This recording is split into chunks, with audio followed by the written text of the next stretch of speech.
Hi, everyone. Thank you for joining us this morning. Please just give us a few minutes while we wait for others to join in.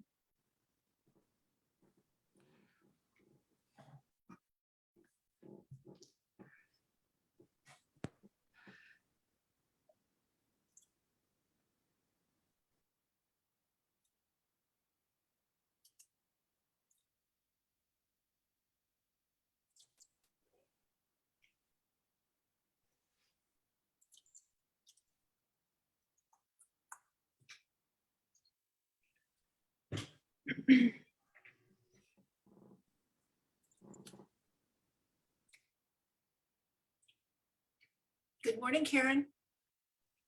It's Charmin. Hi, I missed you. I haven't seen you for a while. I know, it's just been the years flown by and we're now planning a wedding. My older daughter, Molly, is getting married down in New Orleans in October. And it's just been, the roller coaster of life. So how about you? Is everything going well with you? Yes, thank you. And my son will be getting married in April and my nephew in May in Atlanta. So I'm kind of in your spot planning weddings. Oh, indeed. Now, are you going to be our lecturer today?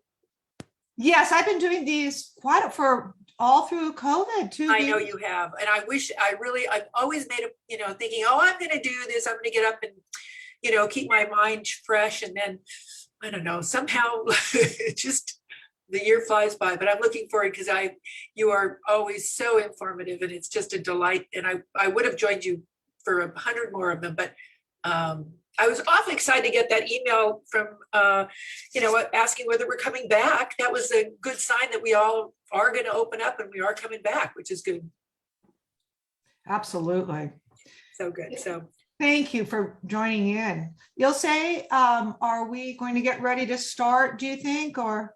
Yes, right now. So hello, everyone, and welcome to today's virtual tour of the Timken Museum. We're so excited to have you with us this morning.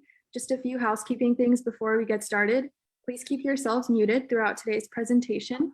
And if you have any questions, please feel free to use the Zoom chat function by clicking the button at the bottom of your screen that says chat in order to type your question. We'd be happy to address any questions or comments at the end of today's tour. If you're joining us over from Facebook Live, welcome to you as well. You can also ask any questions you may have using the comment section on Facebook, and we'll be monitoring those comments and answering those questions at the end of the tour as well. Lastly, this tour is being recorded and streamed live and will be posted to our social media channels once the tour is over. If you'd like to rewatch this tour or other tours put on by the Timken Museum previously, please check out our YouTube or our Facebook pages to find those. Without further ado, I'm so excited to introduce Karen, who will be presenting on the German Renaissance. Thank you so much for being with us today, and I'll turn things over to you, Karen. Thank you so much, Ilse. The German Renaissance, what a very interesting topic. But before I start, I just want to welcome, I see some of my classmates from our docent training program, and it's so nice to see you all. I miss you. And we all look forward to having the museum open in the spring. Well, the German Renaissance is a subcategory of the Northern Renaissance. It is distinguished from the Netherlandish School by its geographical location. Now, we are going to be mainly concentrating on the 15th and 16th century, because in Italy, even though the Renaissance and the High Renaissance was very active earlier than that, Germany comes to the Renaissance a little later. There's a couple reasons for that. So really, it lags behind by about 100 years. What are the reasons? Well, part of it is the geographical location. The Bavarian Alps kind of creates a block. And also, think about Germany. It doesn't have the classical antiquity that Italy has, for example, the Greco-Roman ruins. So when classicism became a focus of the Italian Renaissance, we didn't have those beautiful monuments and sculptures and those sort of things that were all through Italy. However, when you look at the work of the greatest artist of the German Renaissance, and that would be Albrecht Dürer, we see that he too was influenced by Italy. Now, if we look at this particular, the Gift of the Magi, you can see the coloration is very Venetian. And so when we get to the work of Dürer, I will kind of point out how Italy and the North merge. But a couple more points I want to make before we get started. So I've mentioned it's the 15th and 16th century that we're going to be talking about. But we also need to think about a couple words. One of them is humanism. If you know the work of Erasmus, he lived from 1466 to 1536, and he was a Dutch philosopher and theologian. And even though he was Catholic, he tried to disseminate information that made people aware of a more human quality of life and information. No longer was the church controlling every thought and religion being the only idea that we should focus on. He wanted to talk about human connection. The other two crucial things that we need to talk about would be the advent of the printing press by Johannes Gutenberg in 1440, movable type. With the dissemination of information through the printing press, and because it originates in Germany, we have so many more books out there. You know, it used to be maybe 300 books could be to be hand done in Germany in, let's say, 1410. But with the advent of the printing press 30 years later, they saw something like 1,500 books just a few years later. So works on paper, books, pamphlets. Now, they weren't always highly created books. They weren't always just magnificent. Sometimes they were sort of lesser, more casual, but it did disseminate information. Now, the second really, really important thing I need to mention is the Protestant Reformation. So in 1517, we have the beginning with Martin Luther taking his 95 edicts and stabbing them onto the church door to contradict what was happening in the Catholic Church. He was tired of these costly payments that people were made to get to heaven. He didn't like the corruption. So therefore, he begins to separate from the Catholic Church. And that becomes a really big change in all of Europe, but particularly originating in Germany. So, and lastly, I do want to mention that Cologne, we have a Cologne school, part of this German Renaissance. And Cologne was a very prominent city at this time in the 15th and 16th century, particularly in the 16th century. And we had metallurgy and mining and cloth and banking really highly developed. So Cologne, where Cologne Cathedral was built, was a very important center for German art. So let's begin with one of the early German artists who really is considered kind of Netherlandish. Why am I showing Hans Memling, whose primary work was in what would be today Belgium, the Netherlandish region? It is because he was a German, and he also kind of contributed aspects of German life and art with the Netherlandish and even a little Italian, but Italian a little bit less. And you'll see that more with Dürer. So let's look at this exquisite Christ giving his blessing. I do want to mention that all these works of art that we are going to be looking at are on panel. Why is that? Now, we see the use of canvas in the 14th century sporadically in Italy. And it is even little pieces of canvas with art on it were found way in the past. However, panel painting was most popular until about the 16th century. Italy uses the canvas more, but in the 15th and 16th century in the North, the wood panel was prevalent. All right, let's look at this beautiful Christ giving his blessing. Now, the German Renaissance artists, after the advent of the Protestant Reformation with Martin Luther, 1517, and then later with John Calvin, about 15 years later, they still held on to painting Catholic imagery. However, when the Protestant religion becomes more prominent, you can see these artists painting both Catholic themes and Protestant themes for money. And also because some of them were still Catholic but many of them did convert to Protestantism. So this is a very Catholic image. It's very straight on.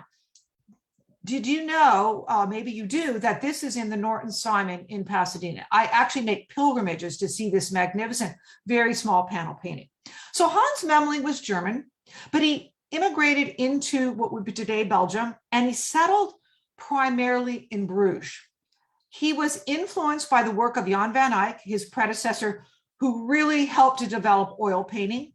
But he was said that when he was in Brussels prior to his move to Bruges, he actually studied with the great Roger van der Weyden. So Memling is a cross between the Northern Renaissance of what today was Holland and Belgium, and also what was happening in Germany. So look at how exquisitely he paints this frontal 3/4 portrait of Christ. And he has in his left hand, he hovers it over a window sill, and his right hand he holds in benediction. What's unusual about this Christ is it is really the face of Salvator Mundi, savior of the world, but he does not have the attributes of a coronet or crown and the orb with the cross. So it's like the Salvator Mundi without the trappings of his power. This is less powerful. In fact, it is a very human Christ. If you look at him, you would almost think it could be a portrait of an everyday citizen. So it's a counterbalance to a Christ in suffering or a Christ enthroned. It is more bringing him down to earth. Look at the magnificent use of oil paint. And again, as I mentioned, the influences from the great Jan van Eyck. A couple more things before we move on. Look at the way he captures the flowing locks and the wispy beard and the light as it falls on this face. It is really a remarkable portrait. And I will say, once COVID is a little less prominent and you get a chance to visit the Norton Simon, remember they have such a great repository of Renaissance and Baroque paintings, and of course other things too. Now, I want to show you another work by Hans Memling, and this is the triptych of Earthly Vanity and Divine Salvation. It's interesting to note that this is actually a recto verso. A recto verso means there's a front side and a back side. We're actually looking at what it might have been the back side of this triptych. However, there is so much unknown about this panel, these panels. We don't know if it really was more than a triptych, a polyptych, like 4 or 5 panels. We don't know necessarily how they were paired. And again, there's a lot of discussion about that. I selected, which is considered sort of the verso, the reverse, because I found it a little bit more interesting. And so again, if it was really paired like this, we're not quite certain. But let's talk about it a little bit. So it's a wood panel. It's segments of 3. And we have in the center, and you know, I just mentioned this, and let me just go back because I just want to make a comparison. This is Christ in a more human form. This is Christ enthroned as Salvator Mundi. And of course, he's enthroned because he's got angels, musicians here. And then he has the orb cross, which is a symbol of the spiritual guide of the world, savior of the world. And then we have this incredible coronet. This is also part of his attributes as the Salvator Mundi. And then, of course, these beautiful angels enthroned. So what we see, even though perspective is beginning to be developed in the North and Northern Renaissance, we saw that with our own beautiful Pagus Christus, that single point perspective. We're starting to see a little bit still of a shallow space. Even this niche with the Memento Mori is a little bit on the surface. There's some depth, but not that expansive space. So here we have the coat of arms of the donor who paid for this.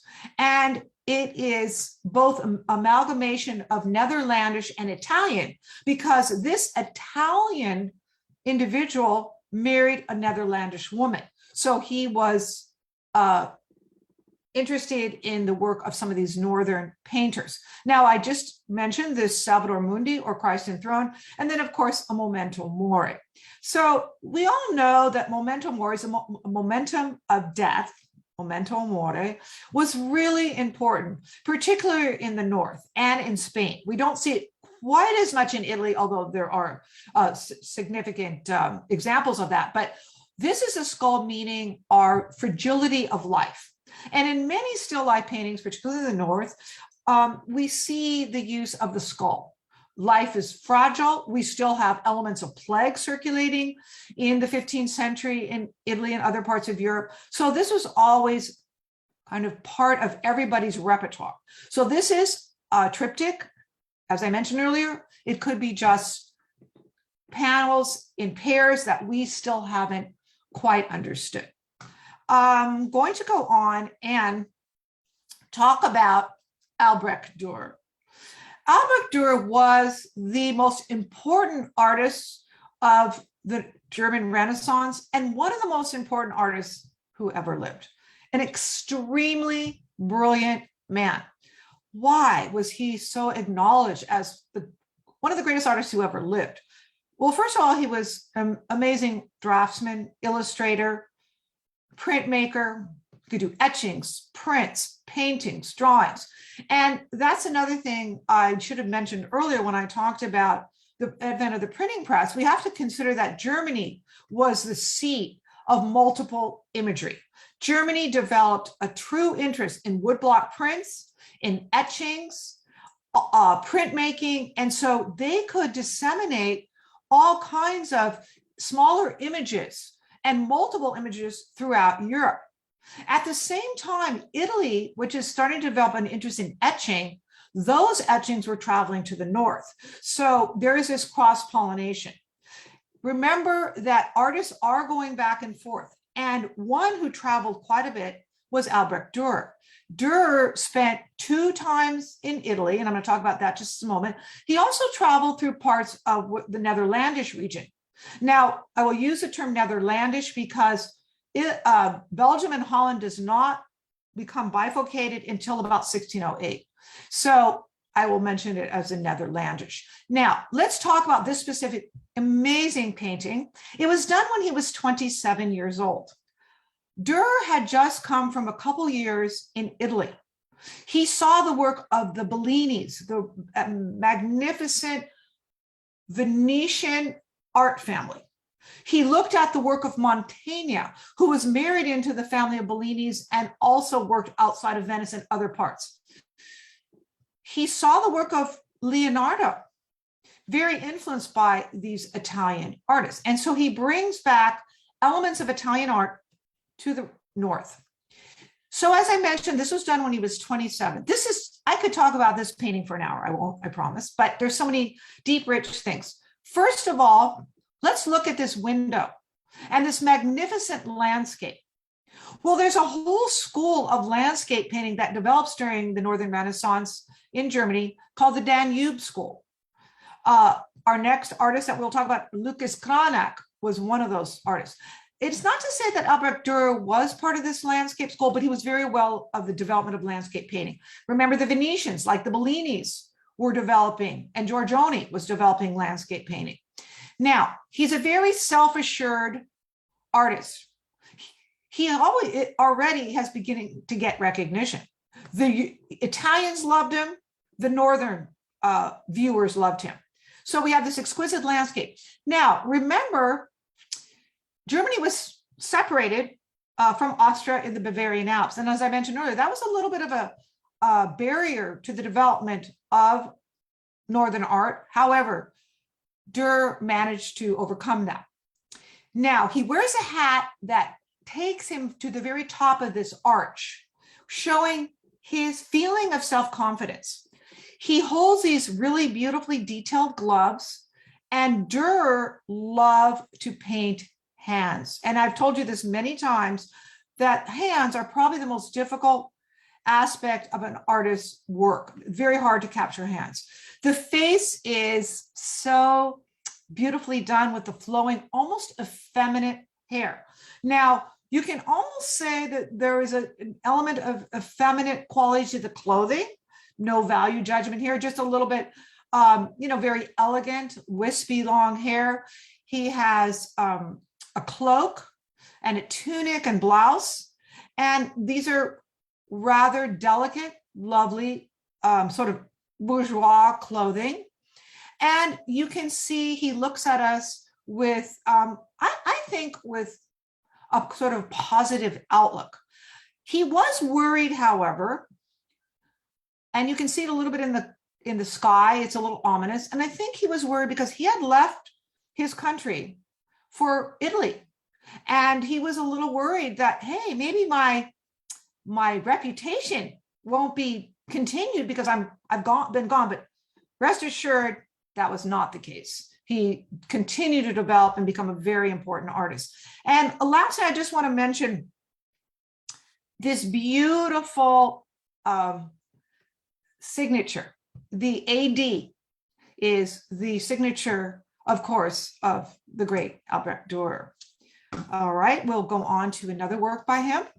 And as you saw, the Adoration of the Magi, done a little bit later. This was done a few years after Leonardo paints the Mona Lisa. And the reason why I bring that up is if you look at this wise man and you compare it to some of the faces of Leonardo, there is a similarity. Now, something else, and I just want to go back to one thing. Let's look at this face done 6 years hence. Now he's in his early to mid 30s. And I believe he's actually done a second trip to Italy by the time this one was done. And in the center is his self-portrait.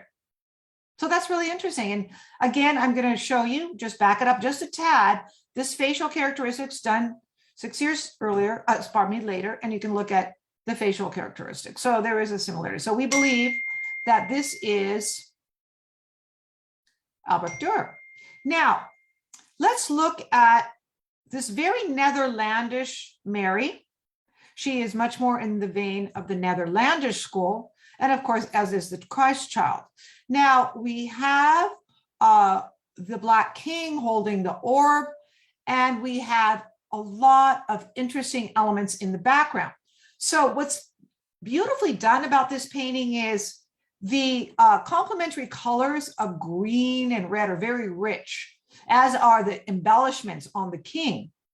And they're bringing frankincense and myrrh to the child. But look, as the landscape recedes, we have this almost fairy tale component to it, this Danube-like beauty. And although he was really from Nuremberg, he wasn't so much part of the Danube School, there was exquisite landscape around that area. And so there were castles and monasteries. And so many of these German Renaissance artists were captivated by this landscape. So you see the light is lighter. You see the knights in the background. You see architectural ruins here, as you see here too, some architectural ruins. And then of course, look how lifelike the animals are. And if we look down, we can see the signature of Dürer. We also see a kind of a quote. He did the little piece of turf that most of you know, and that is a little bit of a quote from that. And then we have again, this kind of ruined architectural elements of the stable. So we have beauty and the religious nature, but then we also have this exquisite landscape. Lastly, I'll mention, you can obviously see that he was familiar with the work of many of the Venetian artists, the early ones in particular, like Bellini and Giorgione, that rich Venetian color. And, it's interesting when I talk about panel painting versus canvas, the Venetians use canvas because oftentimes, not always, because it could absorb the light and color. Now, I want to show you one more work by the great Albrecht Dürer, and that is the Madonna of the Pear. And this is such an exquisite painting. And remember, this is done as a Catholic. He loved to paint Madonna and Child. Its favorite theme was Madonna and Child. And this beautiful Madonna of the Pear, that has been seen in Italian painting, but this one is so unique. And we'll talk about Why? Well, first of all, look at the sweet, beautiful face of the Madonna. She has a little ribbon across her forehead and this detailed hat cloth, and the tendrils, the beautiful tendrils. I apologize. I know sometimes my computer does that. And then we have this periwinkle dress. Remember, the Madonna is almost always in red and blue. And the baby Jesus is so sacred that she doesn't even really touch him. She holds a cloth, a purple cloth that separates her hand from the child's flesh. Now he grasps this tiny little piece of pear that she has sliced, and his two little teeth had put a little chomp in it. And how do we know that? Because there's a little baby's teeth marks here. The other thing that's really interesting is look how the torque of the body. It's a very robust baby, and he's turned in a very kind of sculptural way. But at the same time, he appears a little fragile as well in the way she's holding him. So that's kind of an interesting element. Now, I wanted to read to you a quote by Saint Bonaventure in relation to this painting. He said, "The gift of the wise is sweetness of mouth and heart." So I'll repeat that again. Gift of the wise is sweetness of mouth and heart. And that is sort of the theme of this particular Madonna by the great Albrecht Dürer. Now, we are going to move on to another amazing artist of this time period, and that's Lucas Cranach the Elder. And Lucas Cranach, as I have talked a little bit about, was part of the Danube School. So in many of his paintings, you will see elements of landscape. Now, that, of course, is not the case here. The other thing about Lucas Cranach, even though he did paint religious subjects, he also had an erotic bent to some of his work.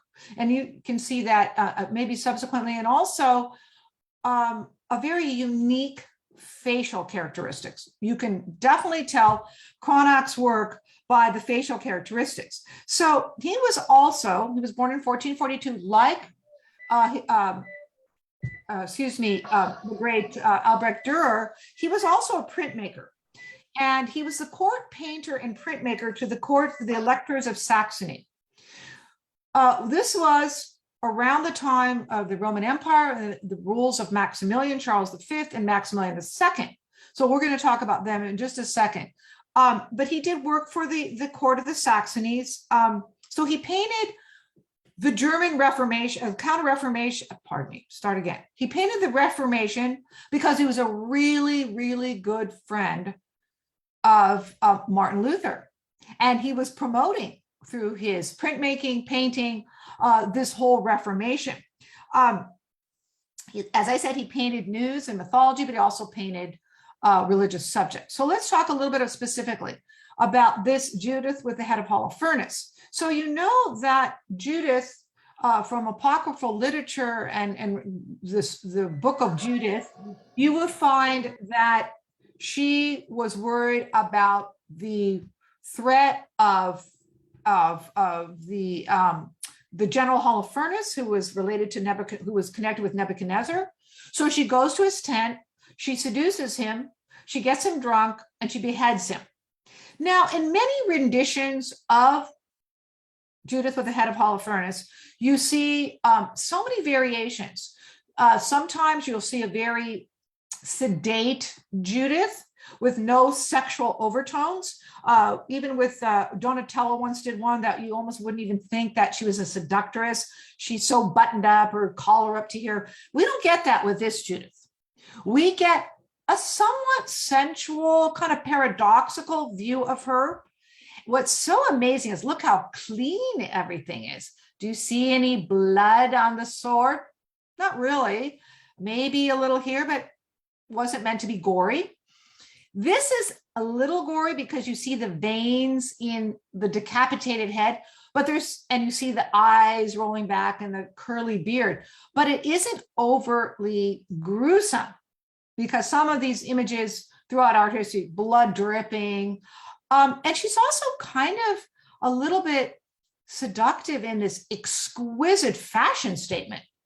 Her gown is of the aristocracy of contemporary times. Remember, we're dealing with a subject of antiquity, but yet Cranach the Elder. I have to make sure you understand, because there was a younger as well. But you see this lovely hat, velvet hat, and this embellished 3 necklaces with pearls and, jewels studding it. And I've mentioned 100 times, for those of you who are new, I always want to mention, I love the idea that pearls are the bling of this time period and a little bit later, and her flowing locks. So it brings to mind some of Cranach's other works where he shows mythological creatures in these nude. So he was unusual. Remember, we're not dealing so much with the pressure of the Catholic Church when we come into the Protestant Reformation, and Cranach was definitely part of this Reformation. Now, here we have the Adam and Eve. And I told you he was very comfortable painting the nude. And however, you do see that Eve has taken the apple from the snake, and the tree of life would be in the background. We really can't see it. And because she has already bitten into the apple, we know that she now begins to understand the situation, and they have to cover their nudity with these leaves. Part of that was the story, but also it was that there was a little bit of modesty at this time in the early part of the 16th century. So that was another reason. Now look how beautifully detailed this body. They're in slight, she more than he, in a little bit of a slight contrapposto. He scratches his head, and she looks at the apple, and this snake comes swirling after her. Now, it was said that the snake had legs and such until this whole episode, and then he suffers by having his legs removed. Now, one thing I want to mention, there is a beautiful Cranach Adam and Eve in the Norton Simon. So again, if you go to see the Memling and also a beautiful Zurbaran, you will see a version of this. Because of time's sake, I want to move on. And Cranach, Portrait of a Woman, we think that this was perhaps the face of the bride of Martin Luther. It could have been an aristocrat, but we think it's related to the facial characteristics, because Lucas Cranach was a best man in the wedding of Luther, and also he was a godfather to Cranach's child. So this we think was a diptych or a secondary marriage portrait, and that the man was here. Could have been Luther, we're not sure. Look again, there's a similarity to the face that we saw of Judith, but look again how we know that he was connected to the Danube School with this exquisite Nordic landscape, these blue waters, the castle at the top. And again, this very strong characteristic of her face that relates to Cranach the Elder, and this beautifully, exquisitely, gracefully done clothing of the aristocracy. And of course, the rings and jewelry, the embellishments, her face, she looks with confidence, very unique physical characteristics. I want to just show you, there is a mistake here. I just want to point out, it happens. This should be Lucas Cranach the Younger. So his son took over. Cranach had this incredible workshop. He became a very prominent artist. And as I mentioned, he worked for the Saxon court, but he wasn't quite as adept as his father, but he did take over the workshop on the death of his father. And I want to bring out, we're kind of going backwards when we look at the son, because very shallow space. We see this snake kind of looking a little odd, right? And then we have these pears that look like discs. I keep saying pear, I apologize. Apples that look like discs. And then The only perspective is maybe that the animals are smaller than the figures, but there's really very little depth of field. It's all very front and center. We have these spindly little trees. Now, there is kind of a disconnect here, an anachronistic aspect of it, because the apple has not been bitten into, but yet they are covering their nudity here, or their genitalia. And again, that is because we think more or less it was more of the nudity aspect than really telling the true tale. So we're going to move on to, I don't know why that's not moving, the work of Matthias Grunwald. And another, sorry, we're going forward, and I want to just keep going here. I apologize. I'm going to just get right on my, here we go. Okay, the mocking of Christ. So this was done before the Protestant Reformation, and Grunwald was a very devout Catholic and hyper religious. I mean, a really almost just obsessively religious. And he was considered also one of the greatest painters of the Northern Renaissance because of his altarpiece, which was probably one of the greatest altarpieces ever created. So we'll talk about that in just a moment. But this is a very sad oil on panel mocking of Christ. And what we see here is some really disturbing imagery. We have Christ tied up in rope. He's having his hair pulled here by this oppressor. The oppressor is about to strike him. And we also have this maniacal musician in the background playing this music while his torturers are looking how do we effectively hurt this person. And we have these peasant forms whispering in the ear, and they try to decide how they're going to continue with this torture. And it is a very disturbing image. Now, if you fast forward about 100 years and you look at the work of some of the Netherlandish and Dutch painters, you can see this interest in, peasant. Peter Bruegel's son was focused on that, but that was done quite a bit later. But you can see how he was influenced by this work by Grunwald. Look how the space is very condensed. There's a lot of three-dimensionality, a lot of detail, but yet it's a very disturbing image. Now, this is the greatest work by Grunwald, and it is now in Colmar. Colmar is in France, very near the German border. And in fact, many times this work was in both German and French hands. It now is in Colmar, which of course is in France. But the Eisenhorn altarpiece is one of the greatest altarpieces extant, and it was done, of course, before the Protestant Reformation. It was of Catholic subject matter. And we see this altarpiece almost always closed. It's only open on a limited basis because the central panel is so exquisite. So this is a multiple panels, polyptych, and we have Saint Sebastian, and with pierced by arrows, and we have Saint Anthony.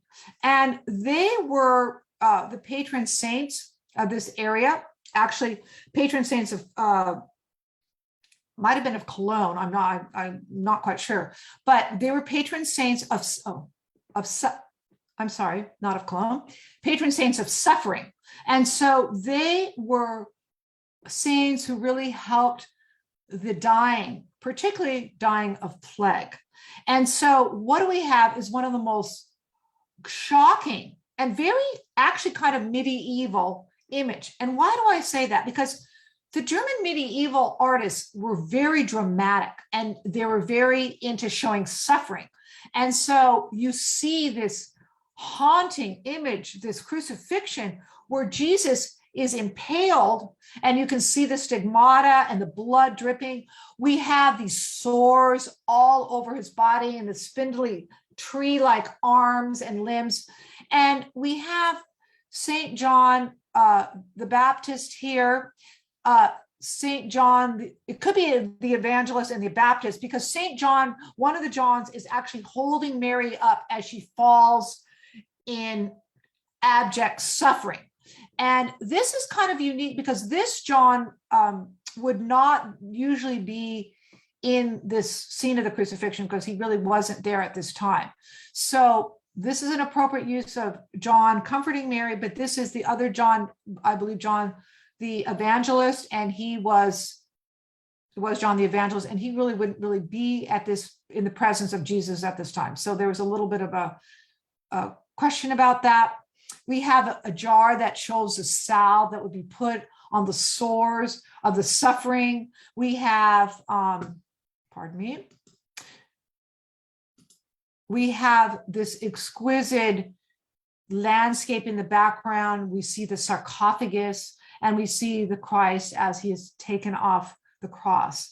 And again, the sores. So what was happening here is that Grunwald, hyper-religious, but seeing the suffering of plague as it decimates Europe off and on, from the 13th century through the 16th century. And we also see that these saints helped people during this time, and also this beautiful window here and this column. So it is probably one of the most magnificent, is a very, very large altarpiece. Now, for some reason, I'm kind of switching here. I just have one more.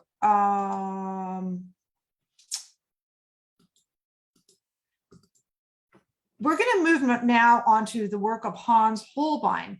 And Hans Holbein, like so many artists, did travel. And he was part of the court, the Tudor court. And so he came as a painter to the Tudor court, Elizabeth I, and he began to paint many portraits. And he lived in England for quite a bit of time in two different episodes, but he certainly brings German Renaissance painting to the forefront. So here we have the ambassadors, Hans Holbein the Younger's greatest contribution to art. And this is a very magnificent, detailed double portrait. So who do we have here? Well, we have a landowner and we have a cleric, a French landowner actually, and a cleric. And we see so many metaphorical references to what is happening. Well, first of all, Germany, as I mentioned, invents the printing press and is able to disseminate lots of information. And science is developing at this time in the 16th century. And because of the spread of information, because of the interest in classicism, we have many new tools for discovery. So what we have here are like astrolabes and things for celestial navigation and globes, but we also have some kind of interesting things too. We have books, and it was said that these books were actually works by Martin Luther, because one of the things that Luther did, and Erasmus too, is they translated a lot of biblical work to the German, so people could actually be able to disseminate information. You'll say, are we okay with time? Okay. Now, what is this in the foreground of the painting? Something kind of disturbing, and that is, I'm sorry, my computer is kind of glitching a little bit. What is sort of disturbing is this skull. And this is a particular use of anamorphic technology. What do I mean by that? Holbein was interested in showing his gift as an artist. And what he was able to do is he painted these anamorphic forms that what would happen is if you looked at the painting from a different direction, the skull, I've seen it where it's front and center in the foreground. But if you look at it a different direction, it looks like this disc. So it's a very technically difficult achievement as an artist that he could do this.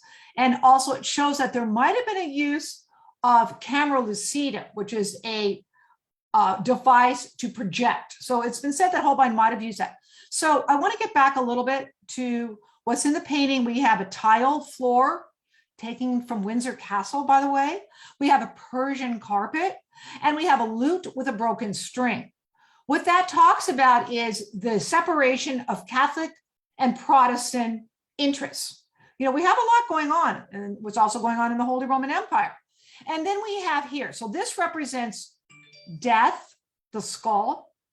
This section represents our terrestrial, normal, everyday elements in a sense, but this is, again, I just apologize for my computer glitches. This represents the celestial world because it's mapping stars and navigational elements. So we have this very well-dressed rich landowner, this cleric who's not quite ready. He hasn't been made into a higher position in the church, so he still wears rather simpler robes, but suffice to say, this is one of the greatest portraits done at this time, double portrait.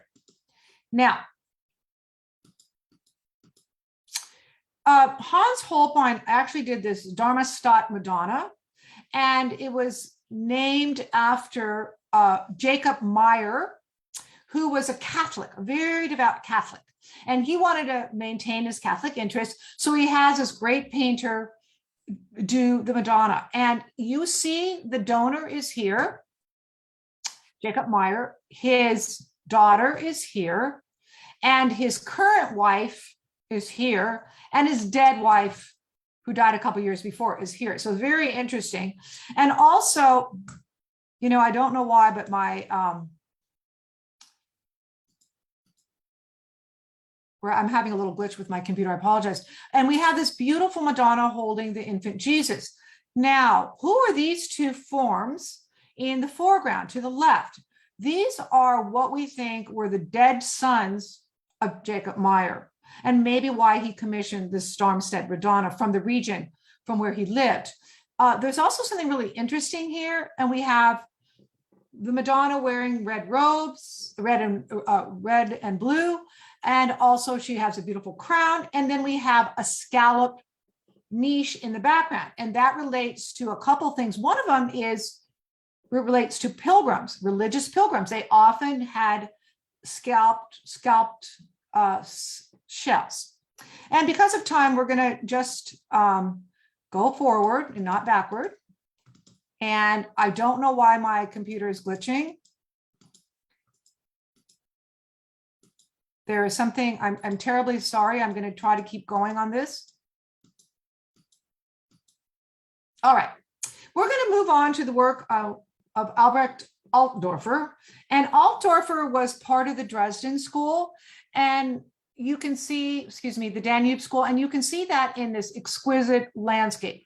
These artists were pretty avant-garde, Cranach, Dürer, and they were interested in the beautiful Danube countryside. And I mentioned that there were a lot of ruins. Here we have these magnificent ruins, but we also have this alpine landscape. They looked at these forests and mountains around the Danube, and they were captivated by it. So here we have Christ taking leave of his mother, and it's a very odd painting, a very elongated.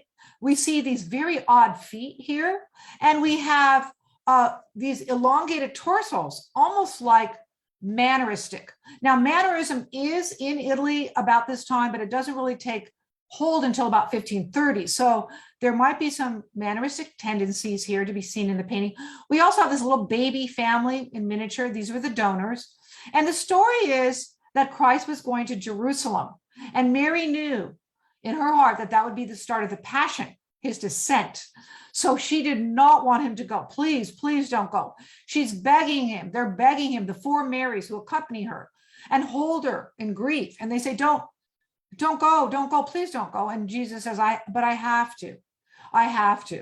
And so he's accompanied by St. Peter, for example, and Paul, I believe, and he is getting ready to depart. And it is one sadness and elegance at the same time, but it's unusual. You can really see Altdorfer's style. Now, he was known for this battle of Alexander of Issus. And this is the battle, this is his most famous painting. And you can see again, this magnificent landscape. This is landscape for landscape's sake. And that's something Altdorfer and these Danube artists did. And that was actually landscape for landscape's sake, although this, of course, is a political piece. Now, there's a lot happening with Germany and the Ottoman Empire at this time, and they were head of the Holy Roman Empire under Maximilian I and the Second and Charles V in the between. They were under Maximilian II. The Protestant Reformation grew because he didn't really, he was very flexible in terms of religion, but the Ottoman Empire was encroaching on this region. So this is historical art talking metaphorically about what's happening in current Europe. Look at the thousands and thousands of men who were being brought to battle. The Persians versus, or Alexander the Great fighting, and he brings his men into battle. You can see all kinds of flags and architectural elements, multiple people. Look at the detail, but it shows the exquisite nature of his skill. And because of time, I'm going to just move on to a little bit, and I'm going to go really to a very important artist, and that is Martin Schongauer. Because we really are talking mostly in the 16th century, this is 15th century. And this is, of course, way before the Protestant Reformation. Is very Catholic theme. The Orleans altar, it's, we see the exquisite colors, the closed panels. And Schongauer was very influential to the work of Albrecht Dürer, because Schongauer also was a printmaker, and you see in the Annunciation that there's so many elements of Netherlandish painting. You can think about some of like the work of Jan van Eyck, for example, that rich color. And then we have this beautiful winged panel here, the peacock, royalty, and we have this exquisite Madonna in her red robe, and we have a lily that is purity. This is actually like the Holy Family, because here, if you can see, God holds an orb, and this is the Holy Spirit here. So it's a remarkable image of God overseeing this Annunciation.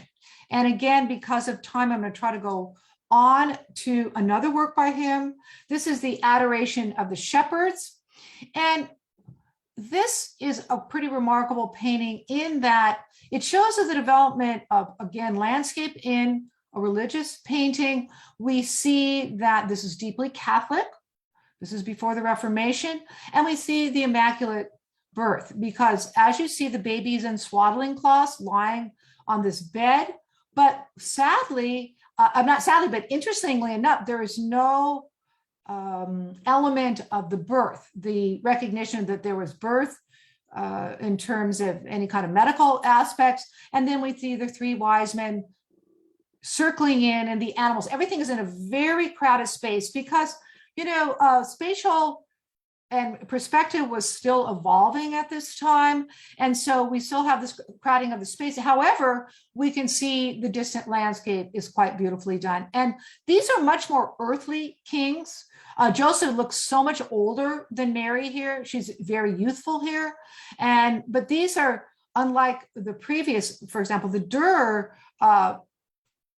Adoration of the Shepherds. You see a much more simple time.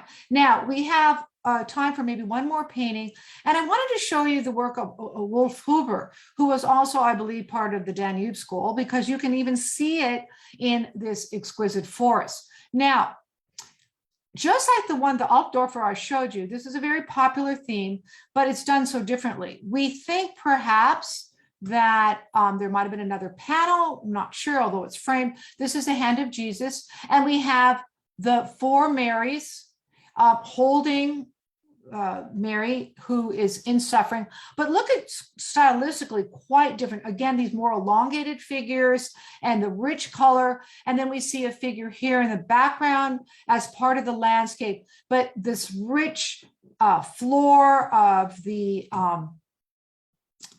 rich floor of the forest that she is kneeling on shows their direct connection to nature. Now, Stephan Lochner was also an early 15th century artist, and I put them at the end because of the significance of Cranach and Dürer, I just had to begin with them, but I think we'll talk about this as sort of the last one. This dome-belled altarpiece, the three altarpiece, is in Cologne Cathedral, and Cologne was a really important center of economics during the German Renaissance. And if I didn't mention earlier, why was it such a strong economic city? Because they had metallurgy, mining, cloth, banking, so many things were going on in Cologne at the time, made it such a wealthy city. So this is a really interesting part of this, and that is you see a Gothic style embellishment on the triptych.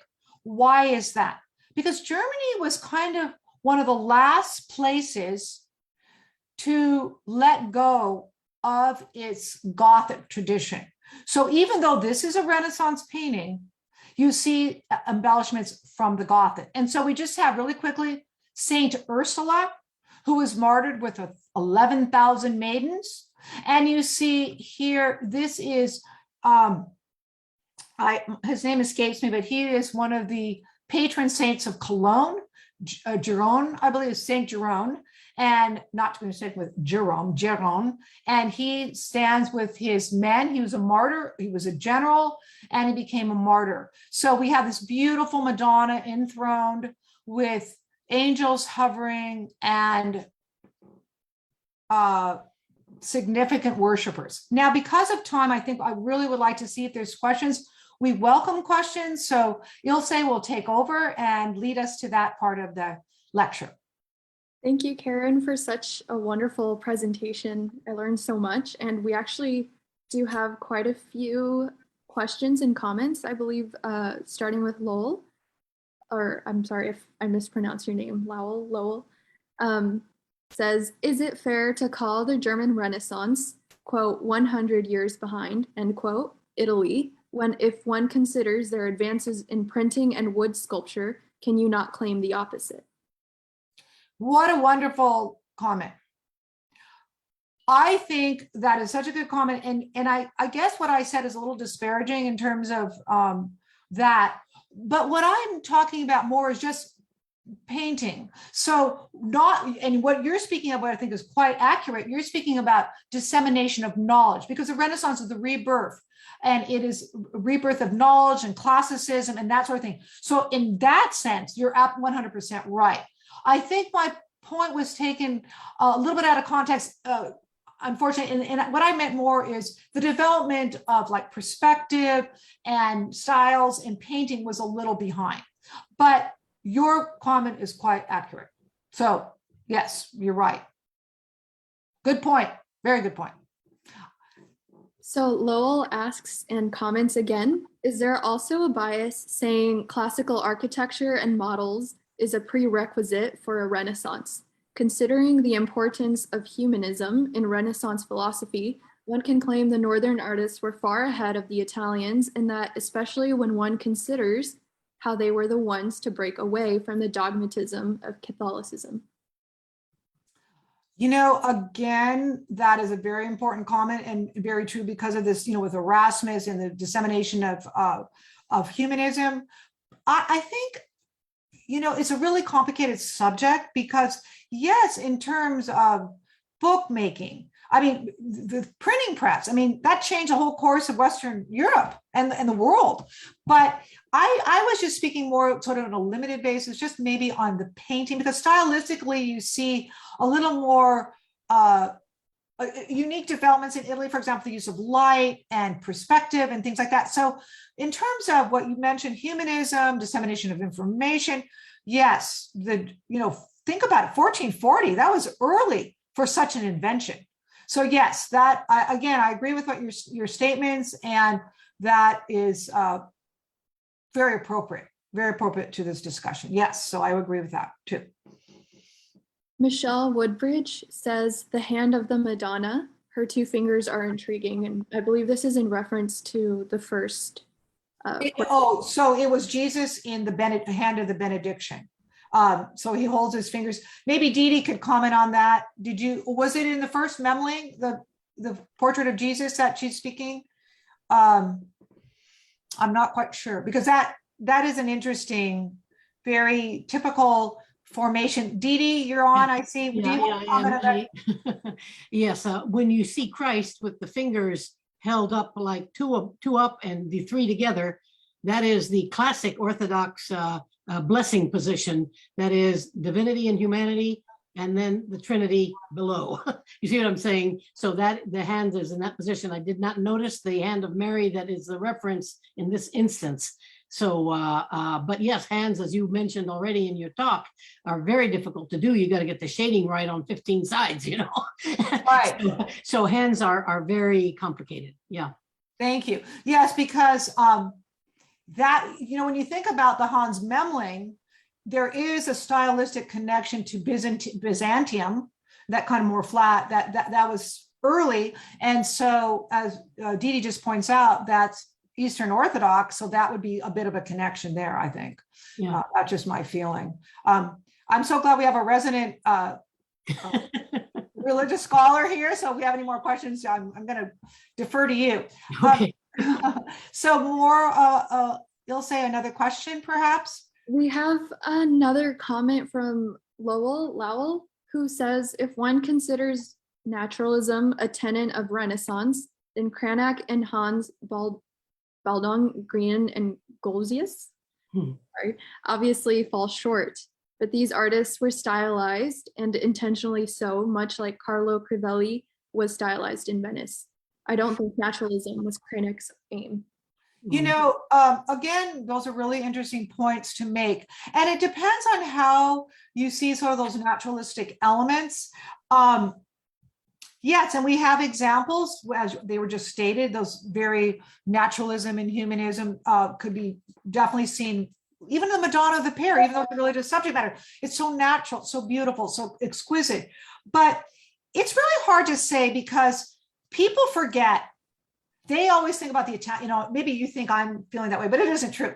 People forget that the Italian Renaissance took a lot from the North as well. And if I didn't make that point, I'm going to make it now. There is such a cross-pollination. You know, when Dürer came to Italy, the Italians were very interested in the work of Dürer.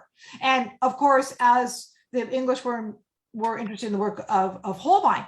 But so there's cross-pollination. And some people even think that there's a great exhibition that was at the Huntington Library about 6 years ago. It's called From Flanders to Florence. It's not from Florence to Flanders. And the reason being is they say that so much of the inroads in Italian art did come from the North. So your comments again are very well taken. It's really hard to say, you know, it depends on who you're talking about, which artist you're focusing on, what specific time period, but definitely the Northern artists in their contributions to painting were essential to development. But I think that one comment perhaps was a little misleading, and I apologize for that because it does seem that I'm sort of truncating what the North contributed to Italy. But you know, you make some very, very valid points on that. Well, the most important thing I think is the use of oil paints versus the fresco and the egg tempera. So the fact that came from the North. So boy, if that didn't launch, you know, beauty into Italy, I don't know what. So that's very absolutely. important.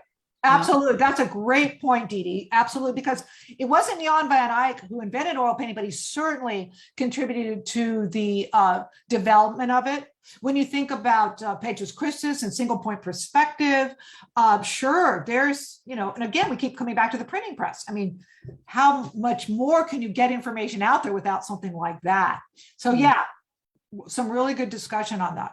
One little tiny point, it might be of interest to the audience, on the ambassadors by Holbein. You went over how intricate that painting is with the different portions and everything. What goes unnoticed, and they pointed it out to me when I was in London seeing this thing on a special exhibit. If you look on the extreme left, upper left of that. Oh, the Christ. There is a crucifix. Yes, yes. You know, that is critical. So you in other words, what you were saying is how complicated this, you know, between England and Henry and everything else that was going on. So these ambassadors, one from France and maybe one from Italy, I don't know, with the priest, you know, they are saying we are Catholic here, and they're in the court of Henry VIII. So, it's boy, what a time to live. It would have been a very, very hard, so anyway, but that you don't notice it because it's so teeny. Oh, it's so, no, exactly. In fact, in my notes, I have it, and I think, I apologize to the audience. I had a computer problem that so many of my images were eliminated. I noticed. Yeah, that's okay. I really apologize. I didn't mean to mention it, but isn't that interesting behind these rich drapes? The crucifixion. And also, when you saw this, Dee Dee, did you see it in you had to walk different elements of absolutely. Yeah. In other words, what we did is they walked us from left to right. And by the time you got over to the right side of the painting and looking at it from that angle, it became fully rounded. Yeah, yes. Amazing. Yes. It's absolutely amazing. Yeah. And one tiny more comment, if you don't mind. Oh, of course not. Go ahead. The story of Judith. And you were describing her as very aristocratic and all of this, and that she seduced him. Now, it may be a story of seduction, but when you read the text, Judith was they went into apoplexy to describe her as the best, the most beautiful, the most virtuous, the perfect wife. And they go on and on and on in the text about how perfect she was, and in effect, and this perfect, loyal, devoted subject of the Lord. And so I think the reason for all of that was precisely to disabuse people of the fact that she actually slept with the enemy. Right. So, although she did lure him, he was exhausted, drank wine, whatever it was. But when he was out, she cut his head off. But it's a matter of scholarly debate whether she actually seduced him in the flagrante, as it were. Yeah, no, and that's also a good point, because it just, again, who's promoting this information, who's absorbing the information, and for some, it would be unthinkable that she was a seductress. I mean, like some of the work of earlier artists, you would never see any overtly sexual elements to her whatsoever. Yeah. But because of his interest in more erotic themes, and also mythology was important to him, if I had shown you other pieces. So there's kind of this unusual depiction, as it were, because it's very unusual. Yeah. Even the facial characteristics, it's so typically Cranach. Yeah, it's very northern, let's put it that way. You would not find that in the Middle East. Oh, yeah, right. This pale skin and the green eyes and the flowing locks. Do we have any more questions, Ilse? That looks to be it. I think Lowell does clarify that they think there's value in thinking of artists as different and not necessarily inferior or superior. And I know you've covered this in your responses and the conversation. Yes. It is a good point, because, we have our favorites, and I love both regions equally.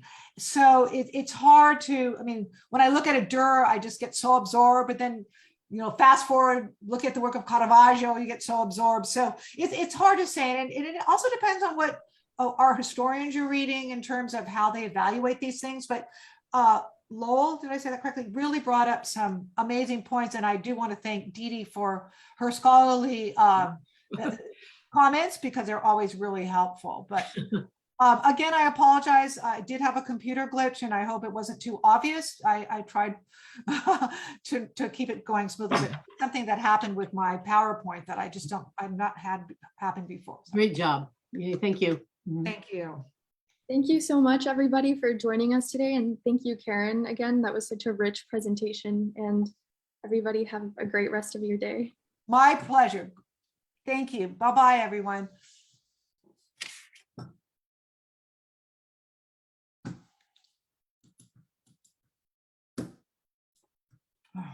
Computer is, I still can't get out of my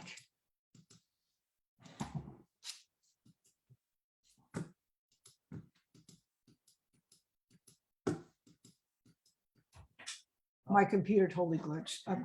I can't get out of it right now. Let me sit down. Okay, there we are. Okay, here we go. Falling. End of slideshow. What a mess. The computer just. Oh, thank you. Thank you. I wanted to see what I left out. Okay. Can I ask you a question? I can't figure out how to send this chat, but if you have a minute, or we can still stand. Sure. I'm wondering about the methods used in painting on wood, and oak seemed to be the most prevalent in the one Yes, you showed. yes. But what's the difference in terms of what's called mixed media on wood, different from just painting on wood? And when did this approach become less common? Well, mixed media would be maybe the use of other medium. So it's mixed media, meaning different medium. And oil paint that you put like linseed oil, and then you let the paint saturate into the wood. But in terms of,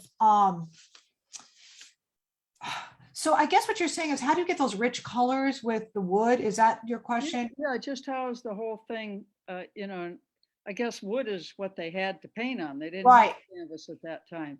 Yeah, And, canvas was, and the mixed media seems to me it's something different than just paint.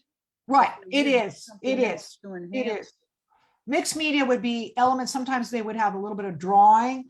Perhaps they would draw on the panel and then Oh. apply the paint. That's mixed media. They'll use grisaille, like a charcoal, to Yeah. outline it, and then they paint over it. So really, in terms of like straight oil painting, many times they did sketch underneath it and then apply the oil. They'll do the linseed, and then they really double up on the paint to saturate it and saturate. And oil, takes a really long time to dry, unlike acrylics, which they didn't use, obviously. Acrylics can dry very quickly, whereas oil painting does not, and you have to apply it, let it sit, apply it, let it sit, apply it. But when I think of mixed media, I think it's probably more illustration underneath in terms They of didn't these. have acrylic like we have acrylic. No, they didn't have, oh no, Yeah, acrylics right, is a right. modern invention. These are all, these oil paintings use organic materials. So for example, it could be like organic plant materials, like they use saffron for yellows, they use bug Right. wings for red, Right. crushed lapis for blue, that sort of thing. And then they started modernizing it, as art evolved. But I don't know if I answered your question. Yeah, it's very interesting. Yeah. I guess I gotta figure out how to send my chat comment. Yeah, I'm sorry. I had a technological glitch. My whole talk was sort of off by that, but I'm sorry, I can't help you on that part, but I Yeah, can't answer the I'll question. find out from someone. Okay. Thank you for Okay, thanks a joining lot. in. Enjoyed it. Oh, I'm glad. Thank you. Yeah, bye. Bye-bye.